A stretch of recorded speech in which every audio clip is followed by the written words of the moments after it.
ગઈકાલે ગોરવા પોલીસ સ્ટેશનમાં એક દુષ્કર્મનો ફરિયાદ રજીસ્ટર કરવામાં આવેલી છે.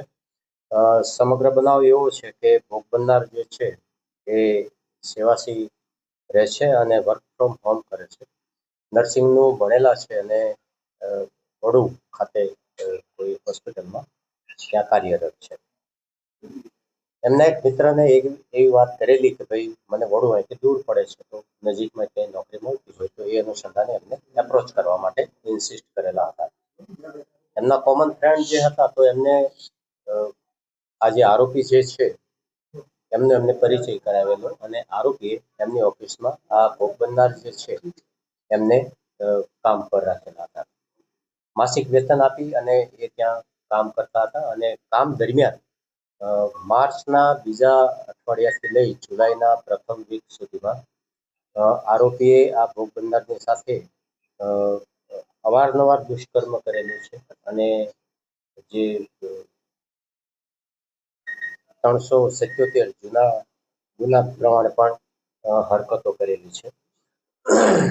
સમગ્ર બનાવ જોતા તેમાં ઇલેક્ટ્રોનિક્સ એવિડન્સ પણ પ્રાપ્ત થયા છે. આરોપીને ગઈકાલે જ ગોરવાની ટીમ દ્વારા હિરાસતમાં લેવામાં આવેલ છે અને આ અંગેની તપાસ પોલીસ ઇન્સ્પેક્ટર શ્રી ફરાઈ ચલાવી રહ્યા છે. આરોપી પોતે એડવોકેટ છે અને સુભાનપુરા ખાતે એમની ત્યાં ઓફિસ આવેલી છે. ફેબ્રુઆરીમાં એમને જોઈન કરેલું હતું ત્યાં અને જુલાઈના પ્રથમ વીકમાં ઇન્સિડન્ટ બન્યો ત્યાર પછી એમને ત્યાંથી રજા લઈ લીધેલી હતી અને ત્યાર પછી આ મોડું થવાનું કારણ તો એમ કે એમને થોડી થ્રેટનિંગ ને એવું પણ થતું હતું, પણ તેમ છતાંય એમના ભોગ બનનાર એમના મમ્મી પપ્પાને વાત કરી તો એમને સધિયારો આપ્યો, હિંમત આપી અને ફરિયાદ કરવા માટે તૈયાર થયા. આ અફેર કે એવું કશું જ છે નહીં. જે છે એ કાયદાની દ્રષ્ટિએ ગુનાહિત એક્ટિવિટીઝ છે.